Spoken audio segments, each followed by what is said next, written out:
Hello दोस्तों, last chapter ਦੇ ਵਿੱਚ ਆਪਾਂ ਭਿੰਨਾਂ ਬਾਰੇ ਗੱਲ ਕੀਤੀ ਸੀ, ਫ੍ਰੈਕਸ਼ਨਸ ਬਾਰੇ ਗੱਲ ਕੀਤੀ ਸੀ, ਬੜੀਆਂ ਟਾਈਪਸ ਕੀਤੀਆਂ ਸੀ 2/3 5/8 17/4 ਬੜੀਆਂ ਟਾਈਪਸ ਬਾਰੇ ਡਿਸਕਸ ਕੀਤਾ ਸੀ।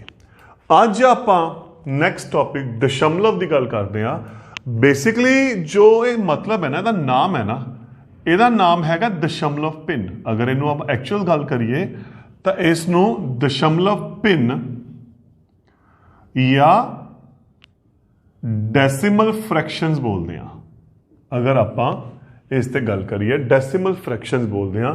ਕੀ ਖਾਸੀਅਤ ਹੁੰਦੀ ਹੈ, ਜਦੋਂ ਨਾਰਮਲ ਆਪਾਂ ਭਿੰਨਾਂ ਦੀ ਗੱਲ ਕੀਤੀ ਸੀ ਤਾਂ ਇੱਥੇ ਜੋ ਹਰ ਹੈ ਉਹ ਕੋਈ ਵੀ ਸੰਖਿਆ ਹੋ ਸਕਦੀ ਹੈ, 3 4 5 6, ਬਸ ਜ਼ੀਰੋ ਤੋਂ ਬਿਨਾ 3 4 5 6 10 20 24। ਲੇਕਿਨ ਜਦੋਂ ਆਪਾਂ ਦਸ਼ਮਲਵ ਭਿੰਨ ਦੀ ਗੱਲ ਕਰਾਂਗੇ ਤਾਂ ਜਿਹੜਾ ਹਰ ਹੈ ਉਹ 10 100 1000 ਇਹ ਹੁੰਦਾ। ਹਾਂ, ਸਰਲ ਕਰਕੇ ਉਹ ਕੋਈ ਵੀ ਆ ਸਕਦਾ, ਪਰ ਜਦੋਂ ਦਸ਼ਮਲਵ ਤੇ ਗੱਲ ਕਰਦੇ ਆ ਤਾਂ ਆਪਾਂ ਜਿਹੜਾ ਬੇਸ ਹੈ ਉਹ 10 100 1000 ਜਾਂ ਇਹਦੇ ਗੁਣਨਖੰਡ 2 5 ਆਪਾਂ ਉਸ ਤੇ ਗੱਲ ਕਰ ਸਕਦੇ ਹਾਂ। ਮੈਂ ਉਦਾਹਰਨ ਲੈ ਕੇ ਚੱਲ ਰਿਹਾ, ਜਿਵੇਂ 5/10 17/10 48/10 125/10 25/100 45/100। ਤਾਂ ਜਿੱਥੇ ਹਰ ਦੇ ਵਿੱਚ 10 ਜਾਂ 10 ਦੀ ਘਾਤ ਵਾਲੇ ਹੋਣ, ਜਿਵੇਂ ਆਪਾਂ ਕਹਿ ਸਕਦੇ ਹਾਂ 100 1000 ਹੋਵੇ, ਉਹਨਾਂ ਨੂੰ ਕੀ ਬੋਲਦੇ ਆ ਆਪਾਂ? ਦਸ਼ਮਲਵ ਭਿੰਨ ਬੋਲਦੇ ਆ। ਦੇਖੋ ਉਹ ਇੱਕ ਅਲੱਗ ਚੀਜ਼ ਹੈ, ਇਹਨੂੰ ਆਪਾਂ ਹੱਲ ਕਰ ਸਕਦੇ ਹਾਂ, ਜਿਵੇਂ 5 ਏਕਮ 5 5, ਉਹ ਇੱਕ ਅਲੱਗ ਫੈਕਟਰ ਨੇ ਆਪਣੇ। ਪਰ ਜਦੋਂ ਆਪਾਂ ਉਹਨੂੰ ਦਸ਼ਮਲਵ ਦੇ ਵਿੱਚ ਬਦਲਣਾ ਹੈ, ਉਸ ਟਾਈਮ ਆਪਾਂ ਨੂੰ ਕੀ ਚਾਹੀਦੇ ਨੇ? 10 100 1000 10000 1 ਲੱਖ 10 ਲੱਖ। ਆਪਾਂ ਨੂੰ ਹਰ ਦੇ ਵਿੱਚ ਇਹ ਸੰਖਿਆਵਾਂ ਚਾਹੀਦੀਆਂ ਨੇ। ਤਾਂ ਦਸ਼ਮਲਵ ਭਿੰਨ ਕਿਹੜੇ ਹੋ ਗਏ? ਅਗਰ ਭਿੰਨ ਉਹ ਭਿੰਨ ਰੂਪ ਜਿਨ੍ਹਾਂ ਦਾ ਹਰ 10 100 1000 ਜਾਂ 2000 ਹੋਵੇ, ਇਹ ਤਾਂ ਹੋ ਗਿਆ ਇਹਦਾ ਭਿੰਨ ਰੂਪ। ਇੱਕ ਬੜੀ ਇੰਪੋਰਟੈਂਟ ਚੀਜ਼ ਹੈ, ਤੁਹਾਡੇ ਕੋਲੇ ਜਿਓਮੈਟਰੀ ਬਾਕਸ ਹੈ, ਜਿਓਮੈਟਰੀ ਬਾਕਸ ਦੇ ਵਿੱਚ ਇੱਕ ਫੁੱਟਾ ਪਿਆ ਜਿਹਨੂੰ ਆਪਾਂ ਸਕੇਲ ਬੋਲਦੇ ਹਾਂ, ਜਿਹਦੇ ਨਾਲ ਤੁਸੀਂ ਲਾਈਨਾਂ ਖਿੱਚਦੇ ਹੋ, ਹੈ ਨਾ। ਮੈਂ ਇੱਕ ਛੋਟੀ ਜਿਹੀ ਸ਼ਕਲ ਬਣਾ ਰਿਹਾ। ਆ ਇੱਕ ਸਕੇਲ ਹੈ, 0 1 2 3 4 5 6 7 8 9 10 11 12 13 14 15। ਤਾਂ ਉਸ ਫੁੱਟਾ, ਜਿਹੜਾ ਛੋਟਾ ਫੁੱਟਾ ਹੁੰਦਾ ਜੋ ਜਿਓਮੈਟਰੀ ਦੇ ਵਿੱਚ ਆ ਜਾਂਦਾ ਹੈ, ਇੱਕ ਪਾਸੇ 15 ਨਿਸ਼ਾਨ ਹੈ, ਇੱਕ ਪਾਸੇ 6 ਨਿਸ਼ਾਨ ਹੁੰਦੇ ਹੈ। ਲਗਭਗ 0 1 2 3 4 5 6। ਜਿੱਧਰ ਦਾ 15 ਨਿਸ਼ਾਨ ਹੁੰਦੇ ਆ ਉਸ ਨੂੰ ਆਪਾਂ ਬੋਲਦੇ ਹਾਂ ਸੈਂਟੀਮੀਟਰ। ਜਿੱਧਰ 6 ਨਿਸ਼ਾਨ ਹੁੰਦੇ ਆ ਉਹਨਾਂ ਨੂੰ ਆਪਾਂ ਇੰਚ ਬੋਲਦੇ ਹਾਂ। ਕੁਝ ਧਿਆਨ 'ਚ ਆਇਆ ਨਾ? ਉਹਨਾਂ ਨੂੰ ਆਪਾਂ ਕੀ ਬੋਲਦੇ ਹਾਂ? ਇੰਚ ਬੋਲਦੇ ਹਾਂ। ਅੱਗੇ ਇਹਨਾਂ ਦੇ ਵਿੱਚ ਵੀ ਹੁੰਦਾ, ਦੇਖੋ ਇੱਕ ਨਿਸ਼ਾਨ ਥੋੜਾ ਜਿਹਾ ਵੱਡਾ ਹੁੰਦਾ। ਅਗਰ ਤੁਸੀਂ ਫੱਟੇ ਨੂੰ ਧਿਆਨ ਨਾਲ ਦੇਖੋ, ਇਹ ਬਿਲਕੁਲ ਵਿਚਾਲੇ ਹੁੰਦਾ। ਤੇ ਉਸ ਤੋਂ ਬਾਅਦ ਇੱਥੇ ਛੋਟੇ ਛੋਟੇ 4 ਨਿਸ਼ਾਨ ਹੁੰਦੇ ਨੇ, 1 2 3 4 2 3 4 1 2 3 4 1। ਇਸ ਤਰੀਕੇ ਨਾਲ ਆਪਣੇ ਫੱਟੇ ਤੇ ਨਿਸ਼ਾਨ ਲੱਗੇ ਹੁੰਦੇ ਨੇ। ਕੁਝ ਦੇਖਿਆ ਧਿਆਨ ਨਾਲ? ਫੱਟਾ ਤੁਹਾਡੇ ਕੋਲੇ ਸਾਰਿਆਂ ਕੋਲੇ ਜਿਓਮੈਟਰੀ ਬਾਕਸ ਦੇ ਵਿੱਚ ਹੈਗੇ। ਅਗਰ ਉਹਨੂੰ ਆਬਜ਼ਰਵ ਕਰੋਗੇ ਤਾਂ ਤੁਹਾਨੂੰ ਇਸ ਟਾਈਪ ਦੇ ਕੀ ਮਿਲਣਗੇ? ਨਿਸ਼ਾਨ ਮਿਲਣਗੇ। ਤਾਂ ਜਿਹੜੇ ਤਾਂ 1 2 3 4 5 6 ਪੂਰੇ ਨੇ, ਇਹ ਤਾਂ ਆਪਣੀਆਂ ਪੂਰਨ ਸੰਖਿਆਵਾਂ ਹੋ ਗਈਆਂ। ਪਰ ਜਦੋਂ ਆਪਾਂ ਨਿਸ਼ਾਨਾਂ ਦੀ ਗੱਲ ਕਰਦੇ ਹਾਂ, ਮਤਲਬ ਮੰਨ ਲਓ ਮੈਂ ਇੱਕ ਰੇਖਾ ਖਿੱਚਤੀ, ਆਪਾਂ ਇਸ ਨੂੰ ਮਾਪਣ ਨੂੰ ਕਹਿਤਾ, ਫੱਟੇ ਨਾਲ ਮਾਪੋ। ਕੀ ਇਹ ਜ਼ਰੂਰੀ ਹੈ ਕਿ ਇਹ ਇੱਕ ਕੰਪਲੀਟ ਸੰਖਿਆ ਹੋਊਗੀ 7 8 9 5 ਸੈਂਟੀਮੀਟਰ? ਨਹੀਂ, ਇਹ ਵੀ ਹੋ ਸਕਦਾ ਹੈ ਇਹ ਦੇਖੋ ਇਹਦੇ ਇੱਥੋਂ ਤੱਕ ਆ ਜੇ। ਅਗਰ ਮਾਪਾਂਗੇ ਇੱਥੋਂ ਤੱਕ ਆ ਜੇ। ਹੁਣ ਇੱਥੋਂ ਤੱਕ ਅਗਰ ਆਪਾਂ ਦੇਖਿਆ ਤਾਂ ਇਹ ਲਗਭਗ 4 ਆ ਰਿਹਾ। ਅੱਗੇ ਜਾ ਕੇ 7ਵਾਂ ਹਿੱਸਾ ਇੱਕ ਹੋਰ ਆ ਰਿਹਾ 4 ਅਤੇ ਅੱਗੇ ਇੱਕ 7ਵਾਂ ਹਿੱਸਾ ਹੋਰ ਆ ਰਿਹਾ ਨਾ। ਤਾਂ ਜਿਹੜਾ ਇਹ 7ਵਾਂ ਹਿੱਸਾ ਹੈ ਨਾ, ਇਹ ਹਿੱਸੇ ਆ ਗਏ ਅੱਗੇ, ਜਿੱਥੇ ਆਪਾਂ ਇਕਾਈਆਂ ਨੂੰ ਵਿੱਚ ਬਦਲਤਾ, ਉਹ ਹਿੱਸੇ ਅਸਲ ਦੇ ਵਿੱਚ ਕੀ ਹੁੰਦੇ ਨੇ? ਦਸ਼ਮਲਵ ਹੁੰਦੇ ਨੇ। ਦਸ਼ਮਲਵ ਹੁੰਦੇ ਆ। ਆਪਾਂ ਭਾਰ ਦੀ ਗੱਲ ਕਰਦੇ ਆ, ਭਾਰ ਦੀ ਗੱਲ ਕਰਦੇ ਆ ਨਾ, ਵੀ ਤੁਹਾਡਾ ਕਿੰਨਾ ਭਾਰ ਹੈ?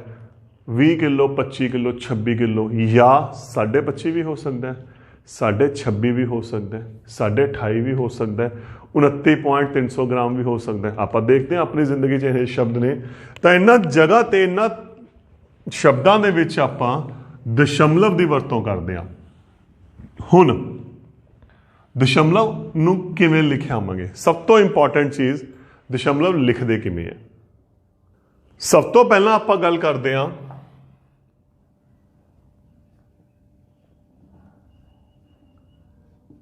ਦਸਵੇਂ ਹਿੱਸੇ ਦੀ, 10th ਪਾਰਟ ਦੀ। ਇਹਦਾ ਮਤਲਬ ਕੀ ਹੈ? 10ਵਾਂ ਹਿੱਸਾ, 10th ਪਾਰਟ। ਇੱਕ ਇਕਾਈ ਨੂੰ ਜਦੋਂ 10 ਬਰਾਬਰ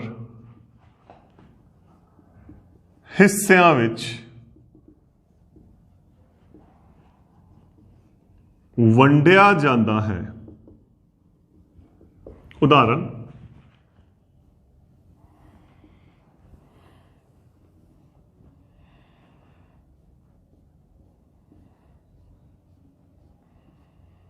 मैं एक इकाई कोई भी हो सकती, एक स्ट्रिप ले ली। देखो ध्यान वाले 10 हिस्से हैं, 10 हिस्से हैं, 10 हिस्से है ना। मैंने की किया, 4 हिस्सियां दे विच रंग भरता, 4 हिस्सियां च रंग भरता। तो जो रंगीन भाग है 10 विचों 4 हिस्से है, तो मैं भिन्न की गल करा, ये हो गया 4/10। एक छोटी जी आप गल कर रहे हैं 4/10। ये आप पिछले चैप्टर दे विच भिन्ना दे विच कर चुके सी। मान लो अगर 4 की थां ते आप 6 भर दीए तो वह हो जाएंगे 10 विचों 6। तो जिहड़ी वो भिन्न बननी है, वो की बननी है? 6/10 बननी है। ठीक हो गया, यही बननी है ना। हुण करना की आपां, हुण इहनूं लिखांगे किवें? आपां एक इकाई नूं जदों 10 विचों एक नूं आपां रंग दिंदे आ 1/10, उहनूं बोलदे आ 10वां हिस्सा। उहनूं बोलदे आ आपां 10वां हिस्सा। इत्थे अपने कोले 10 विचों 4 रंगे गए, तो यह हो गया 4/10वां हिस्सा, 4/10। 4/10वां हिस्सा। सेम ये की हो गया 6/10वां हिस्सा, मतलब 4/10, 6/10। देखो की किता, आपां एक इकाई नूं 10 हिस्सियां च वंडता, 10 विचों आपां 4 हिस्से ले ले। एक हिस्से नूं तां आपां 10वां हिस्सा कहने आ, तां 4 हिस्से की हो गए 4/10वां या 4/10वें हिस्से। अगर आप 6 लैके चलांगे तो यह हो जू 6/10वां हिस्सा या 6/10वें हिस्से। हुण सब तो इंपॉर्टेंट चीज़ इनू आप लिखते किवें आ? सब तो इंपॉर्टेंट चीज़, जो दशमलव है ना, उन्होंने आप बिंदु नाल दर्शाने आ, डॉट, एक डॉट। जिथे डॉट पाता आप संख्यावां दे विचकार, इहदा मतलब वो दशमलव है। तो इनू आप किवें लिखांगे? 4/10वें का मतलब 0.4। आप डिटेल्स गल करते हैं। 6/10वें का मतलब 0.6। आप हुण तक इकाई सिस्टम बारे, संख्या प्रणाली बारे बड़ी डिटेल्स गल की हुई है। इकाई, दहाई, सैकड़ा। तो की किया होया देखो, आप अपने कोले सिस्टम की चलता है। मैं एक रेखा मारती इत्थे। सब तो पहला अपने कोले इकाई हुंदा है, फिर अपने कोले दहाई आंदा है, दहाई का अंक आंदा है, फिर अपने कोले सैकड़े का अंक आंदा है। कोई भी आप अंक लिख सकते हैं। इसे तरीके नाल अगे वधांदे होए 1000, 10,000 ਲੱਖ 10 ਲੱਖ। ਇਹ ਸਿਸਟਮ ਸੀ ਇਕਾਈ ਤੋਂ ਸ਼ੁਰੂ ਹੋ ਰਿਹਾ ਸੀ। ਹੁਣ ਜਿਹੜਾ ਆਪਣੇ ਕੋਲ ਸਿਸਟਮ ਚੱਲ ਰਿਹਾ, ਦੇਖੋ ਹੁਣ ਤੱਕ ਆਪਾਂ ਗੱਲ ਕਰਦੇ ਸੀ ਇਹਨਾਂ ਦੀ 415 2456 123, ਆਪਾਂ ਇਹ ਗੱਲਾਂ ਕਰਦੇ ਸੀ। ਇਕਾਈ ਦਹਾਈ ਸੈਂਕੜਾ, ਇਕਾਈ ਦਹਾਈ ਸੈਂਕੜਾ ਹਜ਼ਾਰ, ਇਕਾਈ ਦਹਾਈ ਸੈਂਕੜਾ। मतलब ਆਪਾਂ ਜੋ ਇਧਰਲਾ ਸੱਜੇ ਪਾਸੇ ਦਾ ਪਹਿਲਾ ਅੰਕ ਹੈ, ਸੰਖਿਆ ਦਾ ਅਖੀਰਲਾ ਅੰਕ ਹੈ, ਉਹਨੂੰ ਆਪਾਂ ਇਕਾਈ ਲੈ ਕੇ ਚੱਲਦੇ ਸੀ। ਹੁਣ ਆਪਣੇ ਕੋਲ ਕੀ ਆ ਗਿਆ? ਇਸੇ ਸੰਖਿਆ ਨੂੰ ਲੈ ਕੇ ਚੱਲ ਰਿਹਾ। ਆ ਦੇਖੋ ਆ ਗਿਆ, ਇਹ ਹੋ ਗਿਆ 415। ਇਹਨੂੰ ਕੀ ਬੋਲਦੇ ਆ? 415। ਇਹਨੂੰ ਅੱਡ ਬੋਲਦੇ ਆ, ਇਹਨੂੰ ਅੱਡ ਬੋਲਦੇ ਆ। ਇਹ ਗਲਤ ਆ। ਇਹ 4155 ਨਹੀਂ ਬੋਲਣਾ, ਵਿਚਾਲੇ ਬਿੰਦੂ ਲੱਗ ਗਿਆ, ਤੇ ਬਿੰਦੂ ਦਾ ਮਤਲਬ ਕੀ ਹੈ? ਦਸ਼ਮਲਵ।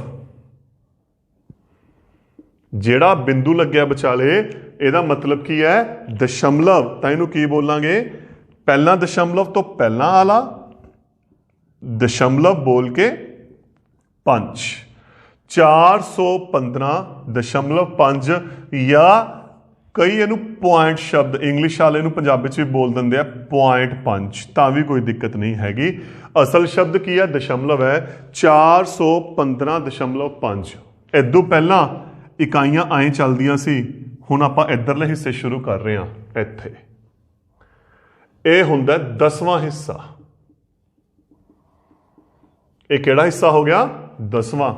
ਇਕਾਈ ਨੂੰ ਆਪਾਂ 1 ਲੈ ਕੇ ਚੱਲਦੇ ਹਾਂ, ਦਹਾਈ ਨੂੰ 10, ਸੈਂਕੜਾ 100, ਹਜ਼ਾਰ ਨੂੰ 1000, ਤੇ 10ਵੇਂ ਦੀ ਆਪਾਂ ਕੀ ਗੱਲ ਕੀਤੀ ਹੈ? 1/10। ਤਾਂ ਜੋ 10ਵਾਂ ਹਿੱਸਾ ਹੁੰਦਾ ਹੈ ਉਹਨੂੰ ਆਪਾਂ, ਕਿਉਂਕਿ ਜਦੋਂ ਆ ਦਸ਼ਮਲਵ ਆ ਗਿਆ, ਜਿਹੜੀ ਲਾਈਨ ਮੈਂ ਲਗਾਈ ਹੈ ਇੱਥੇ, ਇਹ ਦਸ਼ਮਲਵ ਨੂੰ ਦਰਸਾਉਂਦੀ ਹੈ। ਤਾਂ ਦਸ਼ਮਲਵ ਤੋਂ ਪਹਿਲਾਂ ਤਾਂ ਆਪਣਾ ਕੰਮ ਇਸ ਅਕੋਰਡਿੰਗ ਚੱਲਣਾ ਹੈ।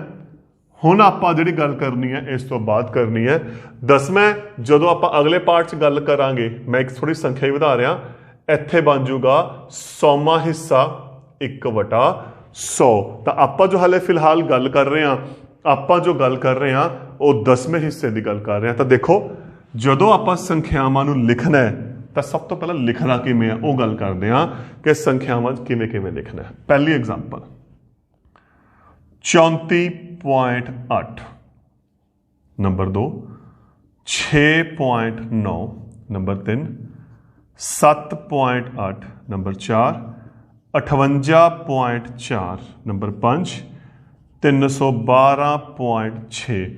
ਮੈਂ ਇੱਥੇ ਕੁਝ ਉਦਾਹਰਨਾਂ ਲਈ ਹੈ। ਆਪਾਂ 10ਵੇਂ ਹਿੱਸੇ ਦੀ ਗੱਲ ਕਰ ਰਹੇ ਹਾਂ। 10ਵੇਂ ਹਿੱਸੇ ਦਾ ਮਤਲਬ ਦਸ਼ਮਲਵ ਤੋਂ ਬਾਅਦ ਇੱਕ ਅੰਕ ਦੀ ਆਪਾਂ ਗੱਲ ਕਰ ਰਹੇ ਹਾਂ ਫਿਲਹਾਲ, ਜਿੱਥੇ ਆਪਾਂ ਇੱਕ ਸੰਖਿਆ ਦੇ 10 ਭਾਗ ਕੀਤੇ ਹੋਏ ਨੇ। ਤਾਂ ਦੇਖੋ ਇਹਨੂੰ ਲਿਖਣਾ ਕਿਵੇਂ ਹੈ।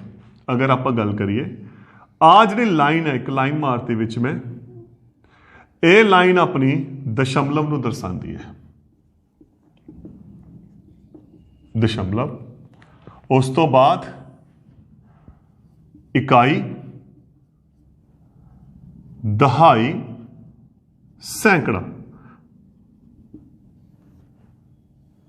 ਤੇ ਇੱਧਰ ਕੀ ਆ ਗਿਆ? 10ਵਾਂ ਹਿੱਸਾ, ਕਿਉਂਕਿ ਦਸ਼ਮਲਵ ਹਿੱਸਾ ਹੁੰਦਾ ਹੈ। ਇਹ ਹੁੰਦਾ ਆਪਣੇ ਕੋਲੇ 1/10, 1 10 100। ਅਗਰ ਪਹਿਲੀ ਉਦਾਹਰਨ ਨੂੰ ਲਿਖਾਂ, ਦੇਖੋ ਸਭ ਤੋਂ ਪਹਿਲਾਂ ਤੁਸੀਂ ਦਸ਼ਮਲਵ ਲੈ ਕੇ ਚੱਲਣਾ। ਆ ਰਿਹਾ ਜੀ ਦਸ਼ਮਲਵ 34, ਦਸ਼ਮਲਵ ਤੋਂ ਪਹਿਲਾਂ ਆ ਗਿਆ 3 4 34.8। ਤਾਂ ਦੇਖੋ ਇਕਾਈ ਦਾ ਅੰਕ ਆ ਗਿਆ 4, ਦਹਾਈ ਦਾ ਆ ਗਿਆ 3, ਕਿਉਂਕਿ ਉਹ ਦਸ਼ਮਲਵ ਤੋਂ ਪਹਿਲਾਂ ਹੈ, ਤੇ ਦਸ਼ਮਲਵ ਤੋਂ ਬਾਅਦ ਵਾਲਾ ਅੰਕ ਕੀ ਆ ਗਿਆ? 10ਵਾਂ ਹਿੱਸਾ, 8 10ਵਾਂ ਹਿੱਸਾ। ਦੂਜਾ ਦੇਖੋ 6.9, ਤੀਸਰਾ ਪਹਿਲਾ ਪੁਆਇੰਟ ਲੱਗ ਗਿਆ 8 5 ਪੁਆਇੰਟ ਇੱਧਰ, ਪੁਆਇੰਟ 4। ਅੱਗੇ ਦੇਖਦੇ ਹਾਂ 2 1 3.6। ਤਾਂ ਆਪਾਂ ਦੇਖੋ ਹੱਲ ਕੀਤਾ। ਆਪਣੇ ਕੋਲ ਕੀ ਆ ਚੁੱਕਿਆ ਹੈ? ਕੀ ਆ ਚੁੱਕਿਆ ਆਪਣੇ ਕੋਲੇ? ਇਕਾਈ ਦਾ ਅੰਕ ਪਹਿਲੇ 'ਚ ਹੋ ਗਿਆ 4, ਦਹਾਈ ਦਾ 3, ਤੇ 10ਵਾਂ ਹਿੱਸਾ ਹੋ ਗਿਆ 8। ਦੂਜੇ 'ਚ ਇਕਾਈ ਦਾ ਅੰਕ 6, 10ਵਾਂ ਹਿੱਸਾ 9। ਤੀਜੇ 'ਚ ਤਾਂ ਆਪਾਂ ਉਰੇ ਚੌਥੀ ਉਦਾਹਰਨ ਲਈ ਹੈ 8 5 4 आ भी लिख लेने 7.8। ਤਾਂ ਦਸ਼ਮਲਵ ਤੋਂ ਪਹਿਲਾਂ ਜਿਹੜੇ ਚੱਲਦੇ ਨੇ ਉਹ ਇਕਾਈ ਦੇ ਅੰਕ ਚੱਲਦੇ ਨੇ, ਦਸ਼ਮਲਵ ਦੇ ਸੱਜੇ ਪਾਸੇ ਜਿਹੜੇ ਚੱਲਦੇ ਨੇ ਉਹ ਹਿੱਸੇ ਚੱਲਦੇ ਨੇ, 10ਵਾਂ ਹਿੱਸਾ 100ਵਾਂ ਹਿੱਸਾ ਜਿਹੜੇ ਆਪਾਂ ਅੱਗੇ ਡਿਟੇਲ 'ਚ ਗੱਲ ਕਰਾਂਗੇ। ਇਹ ਤਾਂ ਹੋ ਗਿਆ ਆਪਣਾ ਇਕਾਈ ਟੇਬਲ। ਹੁਣ ਇਹਨੂੰ ਬੋਲਣਾ ਕਿਵੇਂ ਹੈ, ਲਿਖਣਾ ਕਿਵੇਂ ਹੈ, ਇਹ ਬੜੀਆਂ ਚੀਜ਼ਾਂ ਨੇ ਆਪਣੀਆਂ। ਜਿਵੇਂ ਆਪਾਂ ਉੱਥੇ ਪਹਿਲਾਂ ਸ਼ਬਦ ਲਿਖਿਆ ਸੀ, ਪਹਿਲੇ ਉਦਾਹਰਨ 8.7, ਇਹਨੂੰ ਆਪਾਂ ਕੀ ਲਿਖ ਸਕਦੇ ਹਾਂ? 8 ਅਤੇ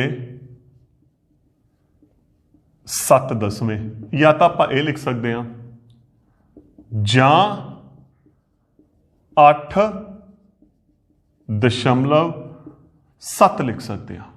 ਇਹ ਬੜੀ ਇੰਪॉर्टेंट ਚੀਜ਼ ਦਾ ਧਿਆਨ ਰੱਖਣਾ। ਦੇਖੋ 8 ਜਦੋਂ ਦਸਵੇਂ ਪੈ ਗਿਆ ਉਦੋਂ ਪੁਆਇੰਟ ਲਾਉਣ ਦੀ, ਦਸ਼ਮਲਵ ਲਿਖਣ ਦੀ ਲੋੜ ਨਹੀਂ, ਤੇ 7 ਦਸਵੇਂ ਦਾ ਆਟੋਮੈਟਿਕਲੀ ਮਤਲਬ ਕੀ ਹੋ ਗਿਆ? 7/10। 8 ਇਹ ਬਿਲਕੁਲ ਇਹਦੇ ਅਕੋਰਡਿੰਗ 8 ਪੁਆਇੰਟ ਦਾ ਮਤਲਬ ਦਸ਼ਮਲਵ, ਫਿਰ ਆ ਗਿਆ 7। ਤਾਂ ਦੋਨੋਂ ਭਾਸ਼ਾਵਾਂ ਨੇ ਇੱਥੇ, ਤੁਸੀਂ ਦੋਹਾਂ ਭਾਸ਼ਾਵਾਂ 'ਚ ਲਿਖ ਸਕਦੇ ਹੋ। 9.4 ਕੀ ਲਿਖ ਸਕਦੇ ਹਾਂ? 9 ਅਤੇ 4 ਦਸਵੇਂ ਜਾਂ 9.4। ਸੇਮ 12.5 ਕੀ ਲਿਖ ਸਕਦੇ ਹਾਂ ਆਪਾਂ? 12 ਅਤੇ 5 ਦਸਵੇਂ ਹਿੱਸੇ ਜਾਂ 12.5। ਹੋਰ ਉਦਾਹਰਨ ਆ ਗਿਆ। ਕੀ ਲਿਖ ਸਕਦੇ ਹੋ ਦੱਸੋ? 30 ਅਤੇ 7 ਦਸਵੇਂ ਜਾਂ 30.7। ਇਹ ਇਹਨਾਂ ਦੇ ਲਿਖਣ ਦਾ ਤਰੀਕਾ ਹੈ। ਹੁਣ ਆਪਾਂ ਇਹਨੂੰ ਲਿਖ ਰਹੇ ਹਾਂ, ਕਿਵੇਂ ਲਿਖਾਂਗੇ? ਜਦੋਂ ਵੀ ਲਿਖਣਾ, ਦੇਖੋ ਮੈਂ ਤੁਹਾਨੂੰ ਇੱਕੋ ਹੀ ਗੱਲ ਕਹੀ ਹੈ, ਇਹਨੂੰ ਅੱਡ ਲਿਖਣਾ ਹੈ, ਇਹਨੂੰ ਅੱਡ ਬੋਲਣਾ। 125 125 ਇਹ ਤਾਂ ਕਲੀਅਰ ਹੋ ਗਿਆ। ਹੁਣ ਜਿਹੜਾ ਆ ਰਹਿ ਗਿਆ ਪਿੱਛੇ ਕੀ ਬਚ ਗਿਆ ਆਪਣੇ ਕੋਲੇ? ਆ ਬਚ ਗਿਆ। ਜਾਂ ਤਾਂ ਇਹਨੂੰ ਲਿਖੋ ਸਿੱਧਾ ਅਤੇ 4 ਦਸਵੇਂ, ਤਾਂ ਵੀ ਕੋਈ ਗੱਲ ਨਹੀਂ, ਜਾਂ 125 ਤਾਂ ਉਵੇਂ ਦਾ ਉਵੇਂ ਆ ਗਿਆ, ਦਸ਼ਮਲਵ 4 ਚਾਹੇ ਤੁਸੀਂ ਐਂ ਲਿਖ ਦਿਓ।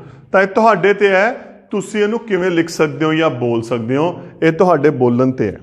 ਉਲਟਾ ਅਗਰ ਆਪਾਂ ਨੂੰ ਇਹਨਾਂ ਦੀ ਸ਼ਬਦਾਵਲੀ ਦਿੱਤੀ ਹੈ, ਸ਼ਬਦਾਂ 'ਚ ਲਿਖਿਆ ਹੈ, ਤੇ ਉਹਨੂੰ ਆਪਾਂ ਅੰਕਾਂ 'ਚ, ਦਸ਼ਮਲਵ ਅੰਕਾਂ 'ਚ ਲਿਖਣਾ ਹੈ। 5 ਅਤੇ 8 ਦਸਵੇਂ, ਇੱਕ ਐਗਜ਼ਾਮਪਲ ਇਹ ਲਈ। 7.9, 15 ਅਤੇ 3 ਦਸਵੇਂ, 24.1, 125.7। ਤਾਂ ਕੁਝ ਕੁ ਆਪਾਂ ਉਦਾਹਰਨਾਂ ਲਿਖ ਲਈਆਂ। ਉਲਟਾ 5 ਅਤੇ ਪੈ ਗਿਆ, ਤਾਂ ਅਤੇ ਦੱਸ ਰਿਹਾ ਦਸ਼ਮਲਵ ਨੂੰ, 8 ਦਸਵੇਂ ਹਿੱਸੇ ਹੋ ਗਏ, 0.8। 7.9, 15 ਅਤੇ 3 ਦਸਵੇਂ 3, 24.1, 125.7। ਤਾਂ ਇਸ ਤਰੀਕੇ ਦੇ ਨਾਲ ਆਪਾਂ ਇਹਨਾਂ ਨੂੰ ਅੰਕਾਂ ਅਤੇ ਸ਼ਬਦਾਂ ਦੇ ਵਿੱਚ ਲਿਖ ਸਕਦੇ ਹਾਂ। ਹੁਣ ਸਮੱਸਿਆ ਦਸ਼ਮਲਵ ਨੂੰ ਕਿਵੇਂ ਲਿਖੀਏ? ਦੇਖੋ ਆਹ ਇੰਪੋਰਟੈਂਟ ਚੀਜ਼ ਆ ਗਈ। ਇਹ ਆਪਾਂ ਕਰ ਲਿਆ, ਉਹ ਆਪਾਂ ਕਰ ਲਿਆ। ਹੁਣ ਆਪਾਂ ਇਹਨੂੰ ਲਿਖਣਾ ਕਿਵੇਂ ਹੈ? ਵਿਸਤਾਰ ਰੂਪ ਦੇ ਵਿੱਚ, ਜਿਹੜਾ ਆਪਾਂ ਬੋਲਦੇ ਹਾਂ ਐਕਸਪੈਂਸ਼ਨ ਰੂਪ ਬੋਲਦੇ ਹਾਂ, ਉਸ ਰੂਪ 'ਚ ਲਿਖਣਾ ਹੈ। 2.4 यही है ना। देखो है कि यह अगर इनू मैं शब्दां च लिखा 2 ਅਤੇ 4 ਦਸਵੇਂ ਇਹ ਆਪਣੇ ਕੋਲੇ 2 + 4 ਦਸਵੇਂ ਅਸਲ ਦੇ ਵਿੱਚ ਇਹ ਆਪਣੇ ਕੋਲੇ ਤੇ 4 ਦਸਵੇਂ ਦਾ ਕੀ ਮਤਲਬ ਹੈ ਜਦੋਂ ਮੈਂ ਡਾਇਗਰਾਮ ਬਣਾਈ ਸੀ 4 ਦਸਵੇਂ ਦਾ ਮਤਲਬ ਹੋ ਗਿਆ 10 ਵਿੱਚੋਂ 4 ਇਹੀ ਆਪਾਂ ਕੀਤਾ ਸੀ ਨਾ ਜਦੋਂ ਮੈਂ ਡਾਇਗਰਾਮ ਬਣਾਈ ਸੀ ਕਿ ਇਕਾਈ ਨੂੰ ਆਪਾਂ 10 ਹਿੱਸਿਆਂ 'ਚ ਵੰਡਿਆ ਸੀ ਤਾਂ 4 ਦਸਵੇਂ ਮਤਲਬ 10 ਵਿੱਚੋਂ 4 ਤਾਂ ਇਹ ਹੋ ਗਿਆ 4/10 5.8 ਤਾਂ ਫਿਰ ਕੀ ਲਿਖਾਂਗੇ 5 ਅਤੇ 8 ਦਸਵੇਂ ਐਂ ਲਿਖਾਂਗੇ ਨਾ ਤੇ ਅਤੇ ਦਾ ਮਤਲਬ ਹੋ ਗਿਆ ਪਲੱਸ 8 ਦਸਵੇਂ ਹੁਣ 8 ਦਸਵੇਂ ਦਾ ਮਤਲਬ ਕੀ ਹੋ ਗਿਆ 10 ਹਿੱਸਿਆਂ ਵਿੱਚੋਂ 8 ਹਿੱਸੇ ਆਪਾਂ ਯੂਜ਼ ਕੀਤੇ ਜਾਂ ਵਰਤੇ ਨੇ ਤਾਂ 5 + 8/10 ਇਹਨੂੰ ਆਪਾਂ ਅੱਗੇ ਨਹੀਂ ਹੱਲ ਕਰਨਾ ਇਹਦਾ ਵਿਸਤਾਰ ਰੂਪ ਆ ਗਿਆ 5 + 8/10 ਅੱਗੇ 12.6 ਮੈਂ ਲਿਖ ਰਿਹਾ ਕਿਵੇਂ ਲਿਖਾਂਗੇ ਇਹਨੂੰ 12 ਅਤੇ 6 ਦਸਵੇਂ 12 ਪਲੱਸ ਪਹਿਲਾਂ ਇਹਨੂੰ ਕੱਲੇ ਨੂੰ ਸਪਲਿਟ ਕਰੋ ਇਹਨੂੰ ਅੱਡ ਕਰੋ ਇਹਨੂੰ ਅੱਡ ਕਰੋ ਕਰਤਾ ਹੁਣ ਕੱਲਾ ਕੱਲਾ ਕਰ ਦੋ 12 ਨੂੰ ਆਪਾਂ ਲਿਖ ਸਕਦੇ ਹਾਂ 10 ਤੇ 2 ਜਿਵੇਂ ਆਪਾਂ ਛੋਟੀਆਂ ਕਲਾਸਾਂ 'ਚ ਕਰਦੇ ਸੀ ਤੇ 6 ਦਸਵੇਂ ਦਾ ਮਤਲਬ ਕੀ ਹੋ ਗਿਆ 6 ਦਸਵਾਂ ਕਿੰਨਾ ਹੁੰਦਾ ਹੈ 10 ਵਿੱਚੋਂ 6 ਤਾਂ ਇਹ ਕਿੰਨਾ ਹੋ ਗਿਆ 6/10 ਦੁਬਾਰਾ ਦੇਖੋ 24.8 ਇਹਨੂੰ ਅੱਡ ਲਿਖੋ 24 ਅਤੇ 0.8 ਨੂੰ ਅੱਡ ਲਿਖਿਆ 8 ਦਸਵੇਂ 24 ਅਤੇ ਦਾ ਮਤਲਬ ਉਰੇ ਆ ਗਿਆ ਪਲੱਸ 8 ਦਸਵੇਂ ਫਿਲਹਾਲ ਆਪਣੇ ਕੋਲ ਆ ਬਣ ਗਿਆ 8 ਦਸਵੇਂ ਦਾ ਕੀ ਮਤਲਬ ਹੈ 10 ਵਿੱਚੋਂ 8 24 ਨੂੰ ਆਪਾਂ ਕਿਵੇਂ ਲਿਖਦੇ ਹਾਂ 20 ਤੇ 4 ਆਈ ਲਿਖਾਂਗੇ ਇਕਾਈ ਤੇ ਦਹਾਈ ਤੇ 8 ਦਸਵੇਂ ਨੂੰ ਕਿਵੇਂ ਲਿਖਿਆ 8/10 ਆਪਾਂ ਇਹਨੂੰ ਡਾਇਰੈਕਟ ਲਿਖਣ ਦੀ ਕੋਸ਼ਿਸ਼ ਨਹੀਂ ਕਰਨੀ ਆਪਾਂ ਇਹਨੂੰ ਕਿਵੇਂ ਲਿਖਣ ਦੀ ਕੋਸ਼ਿਸ਼ ਕਰਨੀ ਹੈ ਕੱਲਾ ਕੱਲਾ ਕਰਕੇ ਕਿ ਕਨਸੈਪਟ ਬਣਿਆ ਕਿਵੇਂ ਹੈ ਅਸਲ ਦੇ ਵਿੱਚ ਆਪਾਂ ਉਹਦੇ ਅਕੋਰਡਿੰਗ ਲਿਖਣਾ ਹੈ ਅੱਗੇ ਦੇਖੋ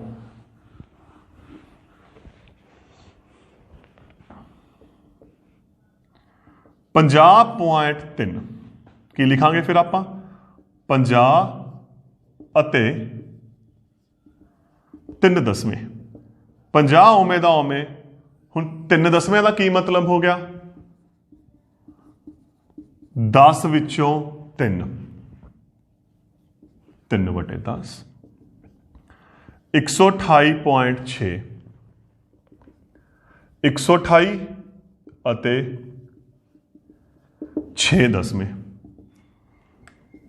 128 ਅਤੇ ਪਲੱਸ 6 ਦਸਵੇਂ ਹੋ ਗਏ 10 ਵਿੱਚੋਂ 6 6/10 ਤੇ 128 ਕਿਵੇਂ ਲਿਖਦੇ ਹਾਂ ਆਪਾਂ ਪਹਿਲਾਂ 100 ਫਿਰ 20 ਫਿਰ 8 ਕਿਉਂਕਿ ਇਹ ਆਪਾਂ 6ਵੀਂ ਚੌਥੀ ਕਲਾਸ ਤੋਂ ਕਰਦੇ ਆ ਰਹੇ ਹਾਂ ਤਾਂ ਇਹ ਹੋ ਗਿਆ ਇਹਦਾ ਦਸ਼ਮਲਵ ਰੂਪ ਦਸ਼ਮਲਵ ਵਿਸਤਾਰ ਰੂਪ ਜਿਸ ਤੇ ਆਪਾਂ ਗੱਲ ਕਰਨੀ ਹੈ ਤਾਂ ਇੱਥੇ ਦੇਖੋ ਜਿਹੜੀ ਆਪਾਂ ਹੁਣ ਗੱਲ ਕੀਤੀ ਉਹ ਕੀ ਗੱਲ ਕੀਤੀ ਹੈ ਇੱਕ ਦਸ਼ਮਲਵ ਵਾਲੀ ਸੰਖਿਆ ਨੂੰ ਵਿਸਤਾਰ ਰੂਪ ਦੇ ਵਿੱਚ ਕਿਵੇਂ ਬਦਲਣਾ ਹੈ ਆਪਾਂ ਇੱਕ ਅੱਧੀ ਉਦਾਹਰਨ ਹੋਰ ਵੀ ਲਿਖ ਸਕਦੇ ਹਾਂ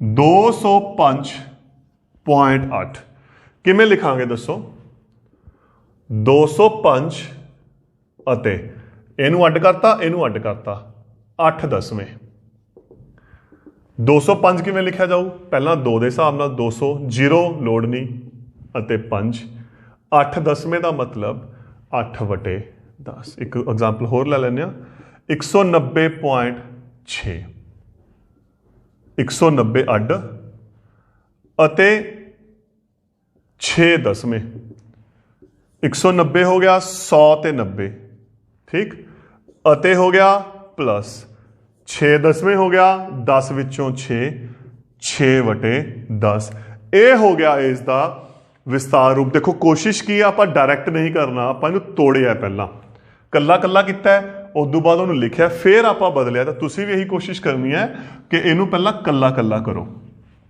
हुण उल्टा चलते हैं, उल्टा की कहते हैं, हुण आपां उहनूं दशमलव अंक च लिखना है।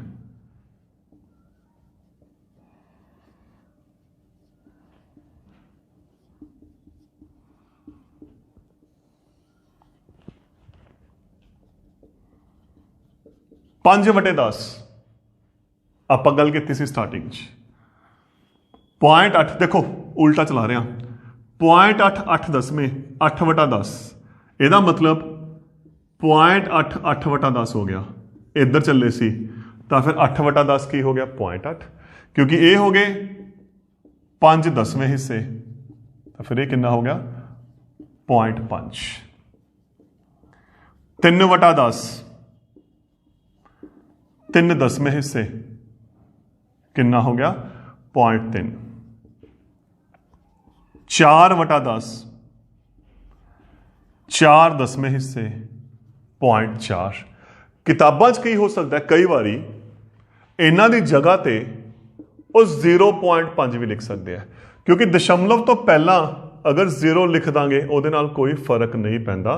तो हो सकता है तुहानू किताबां ऐ भी लिखा जाए, तो एको गल है 0.4 भी हो सकता है और 0.4 भी हो सकता है, क्योंकि दशमलव दे विच अगे 0 लाने दे नाल कोई फर्क नहीं पैंदा। एक कॉन्सैप्ट की है, हुण देखो ध्यान नाल, मैं हुण डिटेल्स कर 13 बटे 10 इनू किवें लिखना है। ओबवियसली अगर तुसीं इस हिसाब नाल लिखोगे, तुसीं की लिखोगे 13 दसवें 1.13, नहीं ये किवें लिखना है, सीधा तरीका दसदा। किन्नियां जीरोआं ने, एक जीरो है, एक जीरो है, एक जीरो है ना, तब पिछों देखो ध्यान नाल, मैंने 0 खत्म करती है इथों, एक जीरो पिछों एक अंक छड्ड के ला दो दशमलव। नीचे एक दी कोई कीमत नहीं हुंदी, क्योंकि अगर भिन्न दे विच एक हैगी है नीचे तो उन्होंने आपां खत्म कर सकते हैं। तो यह आंसर हो गया 1/3। देखो दोबारा देखो ध्यान नाल, बड़ी इंपॉर्टेंट चीज़ है जी समझनी हुण तुसीं। 25 बटा 10 किन्नियां जीरोआं ने, एक जीरो है ना, नीचों 0 खत्म करती, इधरों जेड़ी नीचों 0 खत्म की, इधरों एक अंक छड्डता, कित्थे आ गए आप, इत्थे आ गए, इत्थे आ गए। तो इसका कितना आंसर आ गया 2.5। 46 बटा 10 एक जीरो, इधरले पासे एक अखर छड्डता, पॉइंट लग गया, तो इन्ना हो गया 4.6। 149 बटे 10, हाँ जी एक जीरो, की करांगे, एक जीरो इथों खत्म की, एक अंक छड्डता, तो दशमलव इत्थे आना है, कितना आ गया 14.9। 258 बटे 10 एक जीरो,